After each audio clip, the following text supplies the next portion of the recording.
السلام علیکم ورحمۃ اللہ وبرکاتہ۔ الحمد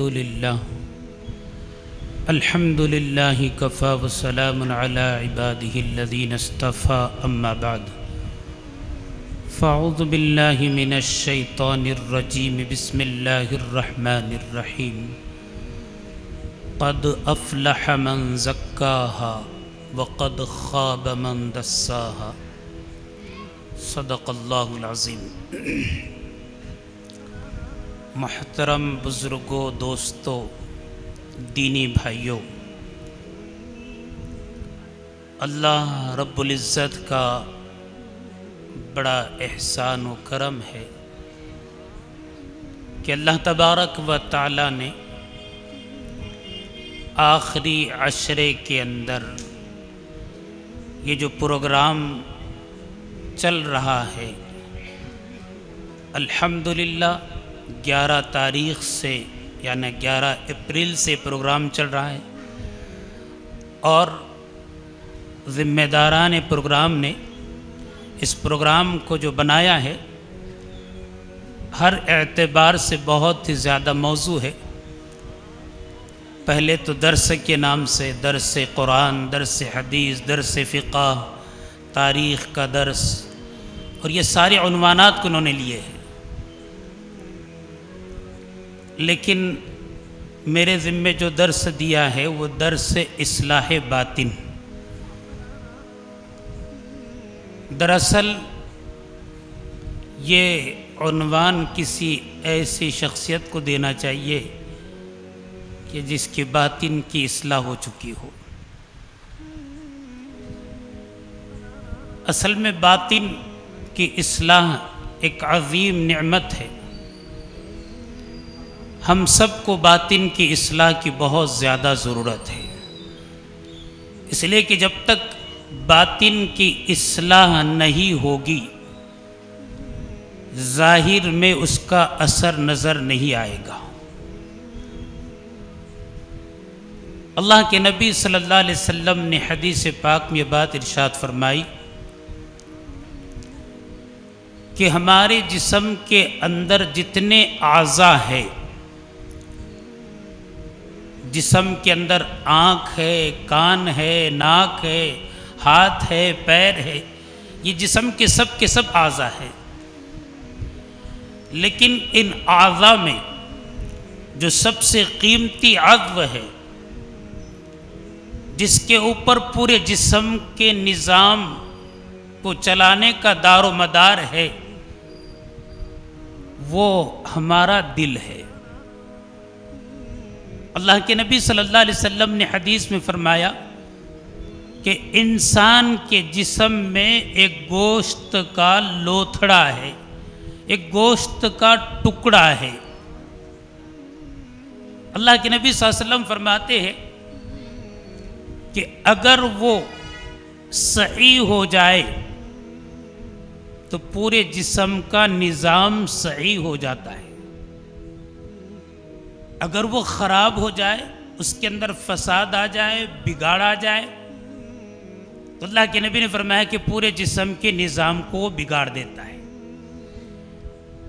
اسی چیز کو حضرت مولانا قاری محمد طیب صاحب رحمۃ اللہ علیہ نے بڑے اچھے انداز میں مثال سے سمجھایا۔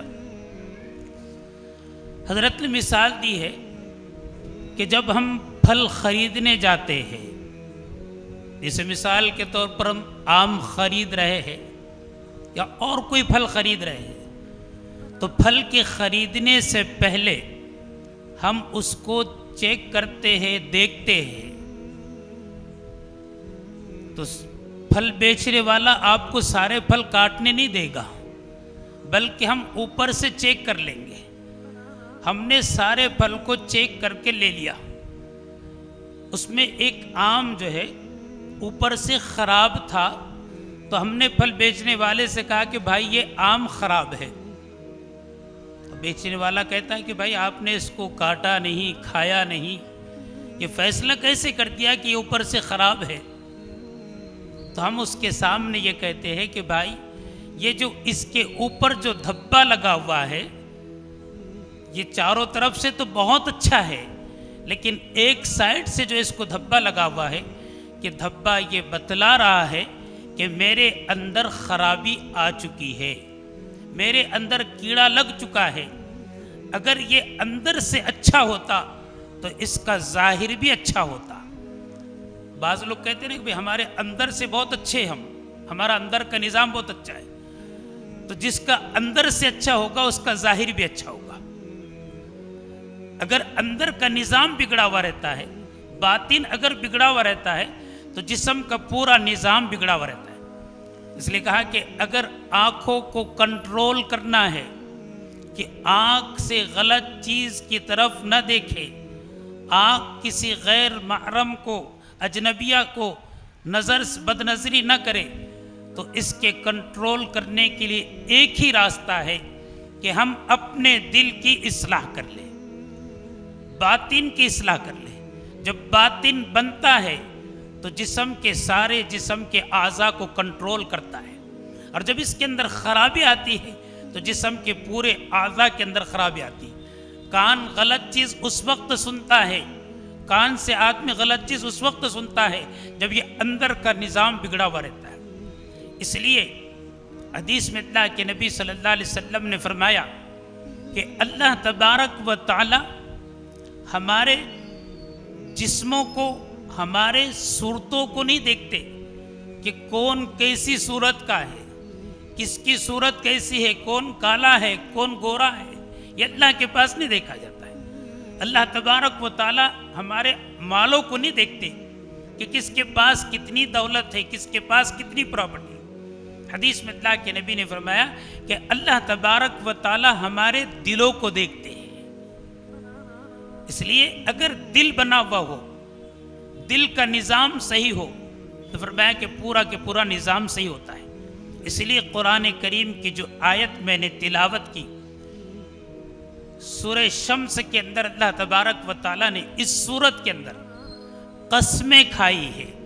دیکھو اللہ تبارک و تعالیٰ کو اگر کسی بات کو بتلانے کے لیے قسم کھانے کی ضرورت نہیں ہے۔ جب اللہ تعالیٰ کسی بات کو بتلانا چاہے تو اللہ کو قسم کی ضرورت نہیں، لیکن اس صورت میں اللہ تبارک و تعالیٰ نے تقریباً 11 چیزوں کی قسم کھائی ہے۔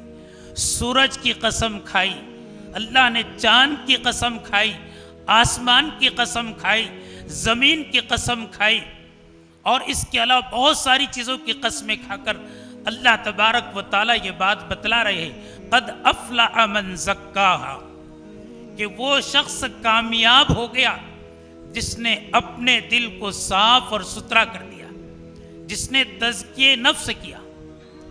آج کل ہمارے معاشرے کے اندر جیسے کہ ہم جسم کے لیے ساری چیزوں کو مہیا کرتے ہیں، آج ہمارے نوجوانوں کو دیکھا جائے کہ آج ہمارا نوجوان اپنے بالوں کو سجانے کے لیے، بالوں کو اچھا بنانے کے لیے خوب محنت کر رہا ہے کہ بال اچھے سے اچھے بن جائے، اور اس کے اوپر اتنی محنتیں ہو رہی ہے کہ پیسہ بھی خرچہ کر رہا ہے، دن کا پورا وقت ضائع کر رہا ہے، صرف اس لیے کہ بال اچھے ہونے چاہیے، صورت اچھی دکھنی چاہیے۔ لیکن فرمایا کہ اللہ کے پاس اس کی اہمیت نہیں ہے۔ ہم نے اگر محنت نہیں کی ہے تو دلوں کی بنانے کے اوپر محنت نہیں کی ہے، جس کی وجہ سے پورے جسم کے نظام اور پورے کے پورے اندر جو ہے بگاڑ پیدا ہوگا۔ اس لیے کہا کہ جب انسان کا دل بگڑتا ہے تو انسان انسانیت سے نکل جاتا ہے، پھر وہ انسان نہیں ہوتا ہے بلکہ وہ جانور سے بھی بدتر بن جاتا ہے۔ اس کے اندر جو حرکتیں ہوتی، جو عادتیں ہوتی ہے، وہ جانوروں سے بھی بدتر ہوتی ہے۔ اس لیے ضرورت اس بات کی ہے کہ ہم جو ہے، جیسے کہ اللہ تبارک و تعالیٰ نے قرآن کریم میں بات ارشاد فرمائی کہ اللہ تبارک و تعالیٰ نے جب انبیاء علیہ السلام کو بھیجا ہے تو اس میں تزکیے کے خاص طور سے ذکر کیا کہ انبیاء علیہ السلام کے کام میں ایک کام یہ بھی ہے کہ وہ تزکیے نفوس یعنی دلوں کو جو ہے پاک اور صاف کرے۔ تو دل کی صفائی کے لیے ہمارے پاس جو چیزیں ہیں، ہمارے لیے یہ سب سے پہلی چیز تو یہ ہے کہ ہم روزانہ قرآن کریم کی تلاوت کا اہتمام کریں۔ جو شخص قرآن کریم کی تلاوت پڑھتا ہے، اس لیے کہ دل ایک ایسی چیز ہے کہ دل کے اندر جب اللہ کی طرف سے انوارات اور تجلیات اترتی ہے تو فرمایا کہ یہ دل نورانی بنتا ہے. اس لیے کہا کہ اللہ تعالیٰ نے قرآن کریم میں بات ارشاد فرمائی کہ اللہ تبارک و تعالیٰ جس کو ہدایت دینا چاہتے ہیں فَمَن يُرِدِ اللَّهُ أَن يَهْدِيَهُ يَشْرَحْ صَدْرَهُ لِلْإِسْلَامِ کہ اللہ تعالیٰ جس کو صحیح راستے پر لانا چاہتے ہیں اس کی علامت اور نشانی یہ ہوتی ہے کہ اللہ تعالیٰ اس کے دل کو اسلام کے لیے کھول دیتے ہیں. یعنی دل جو ہے دین کی بات کو قبول کر رہا ہے. آج ہم یہاں جو بیٹھے ہوئے ہیں اور 10 دنوں سے جو ہم دین کی باتیں سن رہے ہیں الحمدللہ بہت زیادہ اہتمام کے ساتھ وقت پر پہنچ کر اور کتنی بھی رات ہو جائے ہم جو ان دین کی بات کو سن رہے ہیں یہ اس بات کی علامت ہے کہ اللہ تعالیٰ نے ہمارے سینے کو اسلام کے لیے کھول دیا ہے. اگر دل ہمارا کھلا ہوا نہیں رہتا تو دل کے اندر دین کی بات نہیں اترتی. اس لیے کہا کہ اللہ تعالیٰ جس کے دل کو کھول دیتے ہیں تو دین کی بات اس کا دل قبول کرتا ہے. پتہ یہ چلتا ہے کہ اگر ہمارا دل نماز میں لگ رہا ہے، ہمارا دل قرآن کی تلاوت میں لگ رہا ہے، ہمارے دل کے اندر اللہ کے ذکر کے اندر ہمارا دل لگ رہا ہے، دین کے کاموں کے اندر ہمارا دل لگ رہا ہے، تو یہ اس بات کی علامت ہے کہ اللہ تبارک و تعالیٰ نے ہمارے دل کو اسلام کے لیے کھول دیا ہے. آگے اللہ تعالیٰ فرماتے ہیں کہ اللہ تعالیٰ جس کو گمراہ کرنا چاہتے ہیں، جس کو راستے سے ہٹانا چاہتے ہیں، اس کی علامت یہ ہوتی ہے کہ اللہ تعالیٰ اس کے دل کو تنگ کر دیتے ہیں. اور جب دل تنگ ہو جاتا ہے تو دین کی بات دل قبول نہیں کرتا ہے، دین کی بات دل میں اترتی نہیں ہے. اس لیے بھائیوں ہم کو جو ہے اپنے دل کو نورانی بنانے کے لیے، اس لیے کہ حدیث میں اللہ کے نبی صلی اللہ علیہ وسلم یہ بات ارشاد فرمائی کہ جب ہم کوئی گناہ کرتے ہیں، کوئی گناہ کا کام کرتے ہیں تو جس کی وجہ سے ہمارے دل کے اوپر ایک کالا نقطہ لگ جاتا ہے، سیاہ دھبا لگ جاتا ہے، اگر ہم توبہ کر لیں اس گناہ سے اللہ کے سامنے معافی مانگ لیں تو وہ کالا جو دھبا ہوتا ہے، وہ سیاہ جو دھبا ہوتا ہے وہ صاف ہو جاتا ہے. اگر ہم گناہ کرتے ہی رہے، گناہوں کے اندر زندگی گزارتے رہے، گناہ کرتے رہے، اللہ کے سامنے اپنے گناہ سے توبہ نہ کرے، معافی نہ مانگے، تو فرمایا کہ دل پورا کے پورا کالا ہو جاتا ہے. جب پورا دل سیاہ بن جاتا ہے تو دل کے اندر اچھی بات نہیں اترتی ہے، دل اچھی بات کو قبول نہیں کرتا ہے. آج بہت سے لوگ کہتے ہیں کہ مولانا ہمارا دل نماز میں دل نہیں لگتا ہے، نماز پڑھتے ہوئے سستی آتی ہے. تو کہا کہ وجہ یہ ہے ہم سب ایک ہی کشتی کے سوار ہیں. وجہ یہ ہے کہ ہم نے دل کے بنانے کی محنت نہیں کی. اگر ہمارا دل بنا ہوا رہتا تو ہمارا دل نماز میں لگتا، ہمارا دل قرآن کی تلاوت میں لگتا، قرآن پڑھنے کو دل چاہتا. ہم جب قرآن پڑھنے بیٹھتے ہیں، نماز پڑھتے ہیں تو سستی آتی ہے، جمائی آتی ہے. حدیث میں اللہ کے نبی صلی اللہ علیہ وسلم نے فرمایا کہ جمائی کا آنا یہ شیطان کی وجہ سے ہوتا ہے، شیطان کی طرف سے ہوتا ہے. یعنی جیسے ہی ہم نماز کو کھڑے ہو جائے تو فوراً ہم کو جمائی آنا شروع ہو جاتی ہے. تو اس کا مطلب یہ ہے کہ شیطان اس وقت جو ہے انسان کے ساتھ جو حرکت کرتا ہے جس کی وجہ سے اس کو جمائی آتی ہے. اور کہا کہ چھینک ہی اللہ کی طرف سے ہوتی ہے. تو کہنے کا اصل یہ ہے کہ ہم کو اپنے دل کو نورانی بنانے کے لیے سب سے پہلی چیز یہ ہے کہ ہم یہ آج عہد کریں، یہ ارادہ کر کے اٹھے کہ انشاءاللہ ہم سب کے سب روزانہ قرآن کریم کی تلاوت کا اہتمام کریں گے. کوشش تو یہ کرنی چاہیے کہ روزانہ ہم ایک پارے کی تلاوت کریں. اگر اتنا مشکل ہو تو آدھا پارا، اتنا بھی مشکل ہو تو پاؤں پارا، اتنا بھی مشکل ہو تو کم از کم یہ ارادہ کرے کہ انشاءاللہ روزانہ ایک رکوع ہم ضرور قرآن کی تلاوت کریں.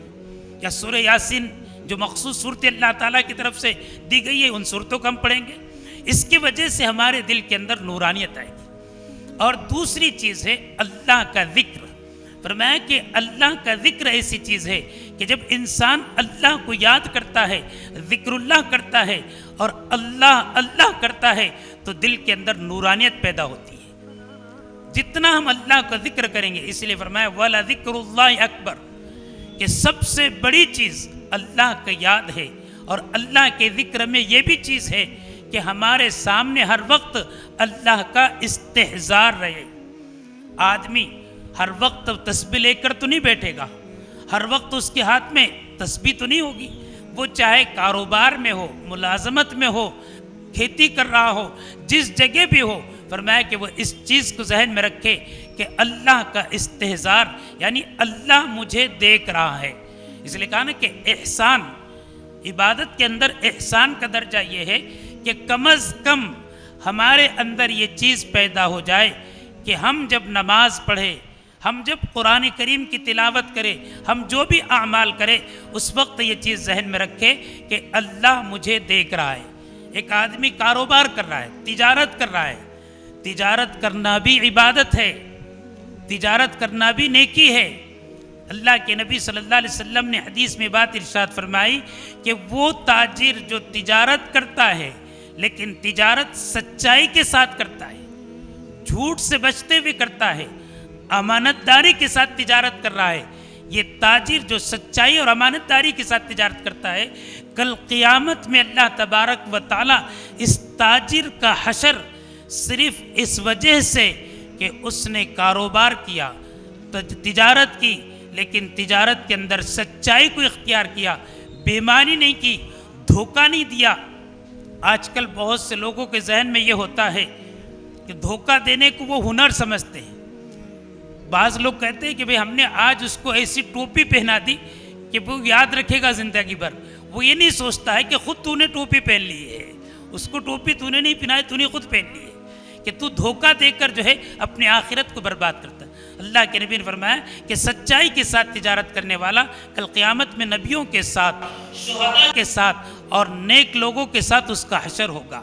تو پتہ یہ چلتا ہے کہ تجارت کے وقت ابھی اللہ کا استحضار رہے، یعنی اللہ تبارک و تعالیٰ کو دھیان میں رکھے کہ اللہ تعالیٰ دیکھ رہا ہے، میری تجارت جو ہے غیر شرعی نہیں ہونا چاہیے، شریعت کے اندر ہونی چاہیے۔ اس کے لیے ہمارے لیے ضروری ہے، آج کل ہمارے معاشرے کے اندر ہم دیکھتے ہیں کہ مسائل صرف وہ پوچھے جاتے ہیں جس کا تعلق نماز سے ہو، غسل سے ہو، طہارت سے ہو، لیکن وہ مسائل نہیں پوچھے جاتے ہیں جس کا تعلق معاملات سے ہو، جس کا تعلق مال سے ہو، جس کا تعلق زکوٰۃ سے ہو۔ اس لیے کہ معلوم ہے کہ اگر مال کے تعلق سے پوچھ لیں گے، کاروبار کے تعلق سے پوچھ لیں گے تو ہم گڑبڑ کر رہے ہیں، اگر صحیح بات ہمارے سامنے آئیں گی تو پھر گڑبڑ نہیں کر سکیں گے۔ اس لیے ہم اس بات کو ذہن میں رکھیں کہ عبادات یہ اپنی جگہ پر ہے، لیکن معاملات کو درست کرنا یہ بہت اہم چیز ہے۔ اس لیے فرمایا کہ دو چیزیں ہیں، ایک حقوق اللہ اور ایک حقوق العباد۔ تو حقوق اللہ تو اللہ تبارک و تعالیٰ کے حقوق اللہ تعالیٰ چاہے معاف کر دے، لیکن بندوں کے حق کو اللہ بھی معاف نہیں کرتے جب تک کہ بندہ اس کو معاف نہ کرے۔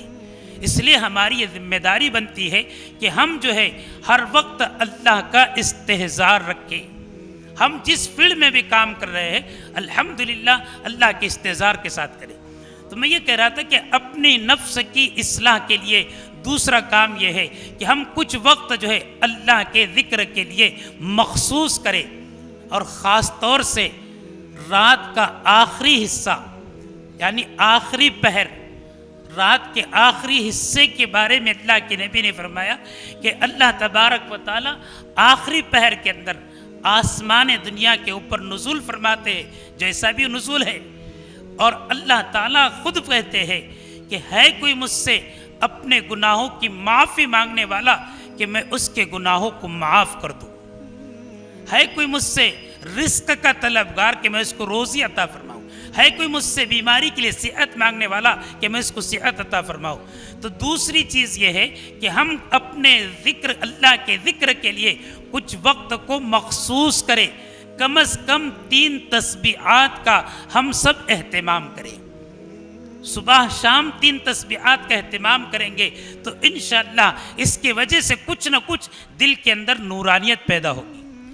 اور تیسری چیز ہے استغفار کی کثرت۔ جتنا ہو سکتا ہے، اللہ کے نبی صلی اللہ علیہ وسلم معصوم ہے، اللہ تبارک و تعالیٰ نے اللہ کے نبی کے بارے میں فرمایا کہ اللہ تعالیٰ نے آپ کے اگلے اور پچھلے سارے گناہوں کو معاف کر دیا، لیکن اس کے باوجود آقا انعامدار سرکار دو عالم صلی اللہ علیہ وسلم روزانہ 100 مرتبہ استغفار کیا کرتے تھے، اپنے گناہوں سے توبہ کیا کرتے تھے، معافی مانگتے تھے۔ اللہ کے نبی کو کیا ضرورت تھی؟ لیکن بتلانے کے لیے، اس لیے کہ ہماری یہ ذمہ داری بنتی ہے کہ ہم بھی اپنے گناہوں سے استغفار کریں۔ تو یہ جو نفس ہے، نفس کا جو معاملہ ہے، یہ جو دل کا معاملہ ہے، یہ بڑا نازک معاملہ ہے۔ اس لیے کہا کہ انسان کو نیکی میں رکاوٹ کرنے والی 2 چیزیں ہیں۔ سب سے پہلی چیز شیطان اور دوسری چیز ہے نفس۔ یہاں ایک بات یہ بھی ذہن میں رکھیں کہ شیطان کو شیطان بنانے والا کون تھا؟ شیطان کو شیطان کس نے بنایا؟ اس لیے کہ شیطان تو ایک بہت بڑا عابد تھا، بہت عبادت گزار تھا۔ اس نے اتنی عبادت کی کہ اس کی عبادت کو گنا نہیں جا سکتا۔ بہت زیادہ اللہ کی اطاعت کرنے والا تھا، فرما برداری کرنے والا تھا۔ لیکن شیطان کو شیطان بنانے والی چیز کیا تھی؟ کہا کہ شیطان کو شیطان جو بنایا ہے اس کے نفس نے بنایا ہے۔ اس لیے ہم کہتے ہیں نا کہ بھئی شیطان نے یہ گناہ کروا دیا، شیطان نے یہ گناہ کروا دیا۔ رمضان کے اندر بھی ہم بہت سے لوگوں کو دیکھ رہے ہیں۔ حدیث میں اللہ کے نبی نے فرمایا کہ رمضان کا مہینہ جیسے ہی شروع ہو جاتا ہے، شیطان کیا کر لیا جاتا ہے؟ قید کر دیا جاتا ہے، اس کو جکڑ دیا جاتا ہے اور اس کو جو ہے بیڑیا ڈال کر جو ہے تو سمندر میں پھینک دیا جاتا ہے۔ پھر بھی رمضان کے مہینے میں بہت سے لوگ گناہ کر رہے ہیں، گناہ کے اندر ملوث ہو رہے ہیں۔ تو وجہ کیا ہے؟ کہا کہ یہ نفس ہے۔ سب سے خطرناک چیز اگر ہمارے جسم میں ہے تو وہ ہمارا نفس ہے۔ یہ نفس جب بگڑتا ہے تو پورے جسم کے نظام کو بگاڑ دیتا ہے۔ اسی لیے حضرت یوسف علیہ السلام کا وہ قول اللہ تعالیٰ نے قرآن کریم میں ذکر فرمایا۔ حضرت یوسف علیہ السلام کے واقعہ سب کو معلوم ہے، جو واقعہ ان کے ساتھ پیش آیا۔ حضرت یوسف علیہ السلام کا اور زلیخا کا جو واقعہ ہے، اس واقعے کے بعد حضرت یوسف علیہ السلام فرماتے ہیں وَمَا أُبَرِّئُ نَفْسِي إِنَّ النَّفْسَ لَأَمَّارَةٌ بِالسُّوءِ إِلَّا مَا رَحِمَ رَبِّي۔ حضرت یوسف علیہ السلام فرماتے ہیں کہ میں اپنے نفس کی براءت نہیں کرتا، میرا نفس بری نہیں ہے، میرا نفس بچا ہوا نہیں ہے، اس لیے کہ نفس کا کام ہی ہے وہ برائی کی طرف انسان کو کھینچتا ہے۔ آج اگر کسی شخص سے کہا جائے کہ بھئی چلو نماز کے لیے، تو انسان کتنی ساری جو ہے وہاں پر آزار پیش کرتا ہے، کتنی ساری چیزیں پیش کرتا ہے کہ یہ مجبوری ہے، یہ مجبوری ہے، ایسی مجبوری ہے۔ لیکن اسی انسان کی اگر تشکیل کی جائے کہ بھئی چلو کسی تھیٹر کے اندر جانا ہے تو سارے آزار بھول جاتا ہے۔ اس لیے کہ انسان کا نفس انسان کو کدھر کھینچتا ہے؟ برائی کی طرف کھینچتا ہے۔ تو نفس امارہ جس کو کہا جاتا ہے، تو نفس امارہ کا یہی کام ہے کہ وہ انسان کو برائی کی طرف لے کر جاتا ہے۔ تو اس نفس کو درست کرنے کے لیے ہم کو ضرورت اس بات کی ہے کہ ہم جو ہے اپنے باطن کی اصلاح کے لیے کسی اللہ والے سے اپنے تعلق کو جوڑے، کسی اللہ والوں سے اپنے تعلق کو جوڑے۔ تعلق کو جوڑنے کا مطلب یہ نہیں ہوتا کہ بہت سے لوگ جو ہے پیری مریدی کو جو ہے نئی شکل دے دیتے۔ بعض لوگوں نے تو ایسا حال کر دیا ہے کہ وہ پیر صاحب جو ہے مرید کو یہ کہتے ہیں کہ بھائی آپ نماز مت پڑھیے، ہماری چٹھی ہے، آپ سیدھا جنت میں چلے جائیں گے۔ نعوذ باللہ، ایسی کوئی پیری مرید نہیں۔ بیعت کا مطلب یہ ہے کہ اللہ کے نبی صلی اللہ علیہ وسلم سے بھی صحابہ نے، صحابیات نے بیعت کی تھی۔ بیعت اس طریقے سے کی تھی کہ ہم چوری نہیں کریں گے، ہم زنا نہیں کریں گے، ہم جھوٹ نہیں بولیں گے، ہم نماز نہیں چھوڑیں گے۔ غلط کاموں سے بچانے کے لیے اللہ کے نبی صلی اللہ علیہ وسلم کے ہاتھ پر صحابہ نے بیعت کی تھی۔ تو اسی طریقے سے یہ نفس جو ہے ہمارا بڑا بے لگام، اس لیے کہا کہ یہ شتر بے مہار ہوتا ہے، اس پر کنٹرول نہیں ہوتا ہے۔ اس لیے اللہ والے کہتے ہیں کہ نفس کے معاملے میں بہت زیادہ انسان کو چوکن نہ رہنا چاہیے۔ ایک شخص حضرت حسن بصری رحمۃ اللہ علیہ کے پاس آیا اور آ کر یہ کہنے لگا کہ حضرت ہم دین کی باتیں تو بہت سنتے ہیں، دین کی باتیں بہت سن رہے ہیں، لیکن اس کا کوئی اثر دل پر نہیں ہو رہا ہے۔ تو لگتا یہ ہے کہ ہمارا دل غفلت کی زندگی گزار رہا ہے، ایسا لگتا ہے کہ ہمارا دل سو چکا ہے۔ حضرت حسن بصری رحمۃ اللہ علیہ کہنے لگے کہ بھائی دل سویا نہیں ہے، بلکہ دل مردہ ہو چکا ہے۔ اگر دل سویا ہوا ہوتا تو سوئے ہوئے کو اگر تھوڑا سا ہلا دے تو جگ جاتا ہے، نیند سے بیدار ہوتا ہے، لیکن جب کوئی مردہ ہو جاتا ہے پھر اس کو کتنا بھی جھنجھوڑا اور کتنا بھی اس کو کوشش کی جائے مردہ دوبارہ زندہ نہیں ہوتا ہے۔ کہا کہ ہمارا دل جب اندر سے مردہ بن جاتا ہے تو کوئی چیز اس پر اثر نہیں کرتی ہے۔ اس لیے اپنے باطن کی اصلاح کے لیے یہ ضروری ہے کہ ہم کسی اللہ والے سے بیعت ہو جائے، اور اللہ والے سے بیعت اس طریقے سے کی جاتی ہے کہ ہم ان کے ہاتھ میں ہاتھ دے کر یہ کہتے ہیں کہ ہم جھوٹ نہیں بولیں گے، ہم نماز نہیں چھوڑیں گے، ہم دھوکہ نہیں دیں گے، ہم کسی کے ساتھ جو ہے غلط سلوک نہیں کریں گے۔ یہ ساری کی ساری چیزیں اس بات کی ہوتی ہے کہ وہ اپنے نفس کو کسی کے اندر میں کنٹرول میں رکھنا چاہتا ہے۔ اس لیے بھائیو، ضرورت اس بات کی ہے کہ ہم اپنے باطن کی اصلاح کی فکر میں لگ جائیں۔ اگر اندر کی اصلاح ہوگی تو پورے جسم کے نظام کو صحیح کیا جائے گا۔ آج ہم دیکھتے ہیں، اس لیے کہا کہ ہر چیز پر میل لگ جاتا ہے، ہر چیز میلی ہوتی ہے، اور ہر چیز کے میل کے صاف کرنے کا طریقہ کار الگ ہے۔ اگر کپڑوں پر میل لگے تو کپڑوں کو میل کو صاف کرنے کا طریقہ کیا ہے؟ کوئی شخص کپڑے کے میل کو آگ سے صاف کرے گا کہ چلو بھائی کپڑے میلے ہو چکے تو چلو آگ کی بھٹی میں ڈال دو تو کیا ہوگے؟ وہ جل جائے گی۔ اگر کپڑے کے میل کو صاف کرنا ہے تو اس کا طریقہ یہ ہے کہ اس کو پانی سے صابن سے صاف کیا جائے گا تو کپڑے صاف ہوں گے۔ اسی طریقے سے جب لوہے کے اوپر زنگ لگ جاتا ہے اور لوہے کے زنگ کو صاف کرنا ہے تو لوہے کے زنگ کو صاف کرنے کا طریقہ یہ ہے کہ اس کو آگ کی بھٹی کے اندر تپایا جاتا ہے۔ جب آگ کی بھٹی میں تپایا جاتا ہے تو اس کا زنگ صاف ہو جاتا ہے۔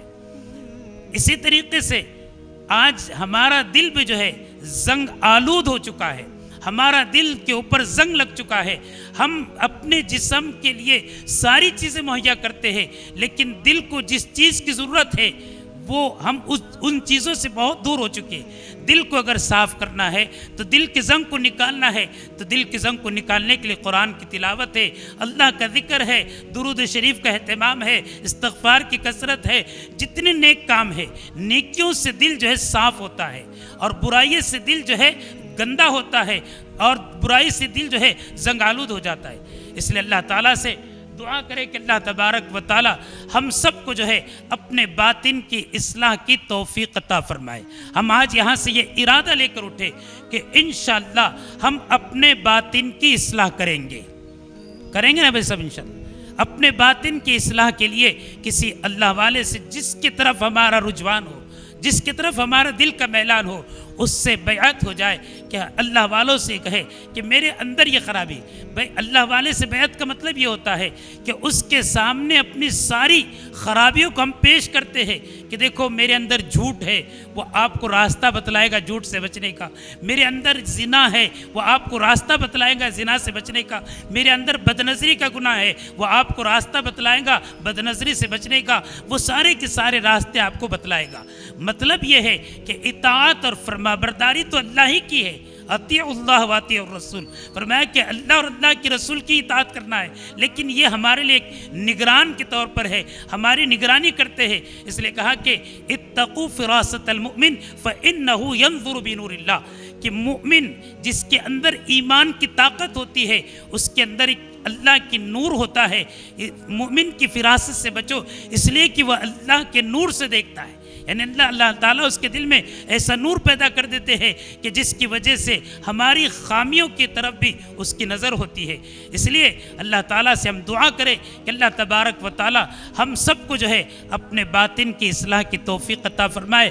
رمضان شروع ہوتے ہی، رمضان کے ختم ہوتے ہی ہمارے گھروں کے اندر ساری چیزوں کی صفائی چلتی ہے، ہر چیز صاف ہو رہی ہے۔ آج ہماری ماں بہنیں گھروں کی ساری چیزوں کی صفائی کر رہی ہے، لیکن ہم نے کبھی سوچا، ہم نے کبھی کہا کہ اپنے گھر والوں سے، ہماری گھر کی مستورات سے، خواتین سے، کہ ہم سارے گھروں کی صفائی کر رہی ہے، لیکن جو اصل جو دل ہے جہاں اللہ کا نور ہوتا ہے، اللہ کی نور کی تجلی ہوتی ہے، اس کو بھی ہم نے صاف کیا نہیں کیا۔ وہاں پوری گندگی بیٹھی ہوئی ہے، وہاں پورا دل جو ہے ہمارا گندا ہو چکا ہے، جس کی وجہ سے اس لیے کہا کہ انسان جو گناہ گار ہوتا ہے اور جو گناہ کرتا ہے، گناہ کرنے والا اور زیادہ گناہ کے اندر ملوث ہوتا ہے۔ وجہ یہ ہوتی ہے کہ اس کے دل جو ہے پورا کے پورا کالا ہو چکا ہے، تو اب اس کا دل اچھائی کی طرف نہیں آتا ہے۔ میں نے جیسے پہلے کہا نا کہ اللہ تبارک و تعالیٰ جس کو گمراہ کرنا چاہتے ہیں تو اس کی علامت یہ ہوتی ہے کہ اللہ تعالیٰ اس کے دل کو تنگ کر دیتے ہیں، پھر اچھی بات اس کے دل میں نہیں اترتی، اچھی بات وہ قبول نہیں کرتا، قرآن کی تلاوت کو قبول نہیں کرے گا۔ اگر قرآن کی تلاوت ہو رہی ہے، درس ہو رہا ہے تو اٹھ کے بھاگنے کی فضا بنائے گا، کیوں؟ اس لیے کہا کہ جب ہمارے دل جب کالے ہو جاتے ہیں، دل جب زنگ آلود ہو جاتے ہیں، تو اس کی مثال ایسی ہے کہ جیسے مچھلی بغیر پانی کے جی نہیں سکتی، اسی طریقے سے ہم جب مسجد سے باہر نکلتے ہیں، آج ہم رمضان کے مہینے میں بھی دیکھ رہے ہیں کہ بہت سے لوگ تراویح کی نماز میں اگر تھوڑی سی تاخیر ہو جائے، 2-5 منٹ زیادہ ہو جائے تو بے چین ہو جاتے ہیں، کب یہاں سے چھٹی ہوگی، کب ہم باہر جائیں گے، کیوں؟ اس لیے کہ ہمارے دلوں کے اوپر زنگ لگا ہوا ہے۔ اس لیے اللہ تعالیٰ سے دعا کرے کہ اللہ تبارک و تعالیٰ ہم سب کو جو اپنے باطن کی اصلاح کرنے کی توفیق عطا فرمائے، اور یہ جو پروگرامات جو چل رہے 10 دن کا، الحمدللہ بہت اچھے انداز میں پروگرام ہوا، اللہ تعالیٰ اس کے لیے دعا کرے کہ اللہ تعالیٰ اس کو ہر سال کامیابی سے ہمکنار فرمائے۔ اور آپ لوگ جو آ رہے ہیں یہ یہاں اس بات کی کوشش کرے کہ ہم اکیلے نہ آئے، ہم اپنے دوستوں کو اپنے ساتھ لے کر آئے۔ ہم جب کہیں جاتے ہیں، چائے پینے کے لیے جاتے ہیں، کھانا کھانے کے لیے جاتے ہیں، تو ہم 2-5 دوستوں کو لے کر جاتے ہیں، وہ دوستی کا حق سمجھتے ہیں، لیکن جہاں دین کی مجلس ہو، دین کی بات ہو، ہماری یہ ذمہ داری بنتی ہے کہ ہم اپنے دوستوں کو بھی ایسی مجلس میں شریک کریں۔ الحمدللہ ہم دعا کرتے ہیں کہ حضرت مولانا مفتی انیس صاحب جو کوشش کر رہے ہیں، ان کا مقصد یہی ہے کہ ہمارے نوجوان جو ہے بے راہ روی سے بچے، صحیح راستے پر آئے، اور یہ ان کی زندگیوں کے اندر جو دین کی ساری باتیں آ جائے۔ یہ کوشش کو اللہ تعالیٰ کامیابی سے ہمکنار فرمائے۔ اللہ تعالیٰ اس پروگرام کو ہر قسم کے شرور سے، فتنوں سے، حاسدین کے اثر سے اللہ تعالیٰ اس پروگرام میں آنے والوں کی اور پروگرام لینے والوں کی اللہ تعالیٰ حفاظت فرمائے۔ اللہ تعالیٰ سے دعا کرے کہ اللہ تبارک و تعالیٰ ہم سب کو کہنے سننے سے زیادہ عمل کی توفیق عطا فرمائے۔ وآخر دعوانا الحمدللہ۔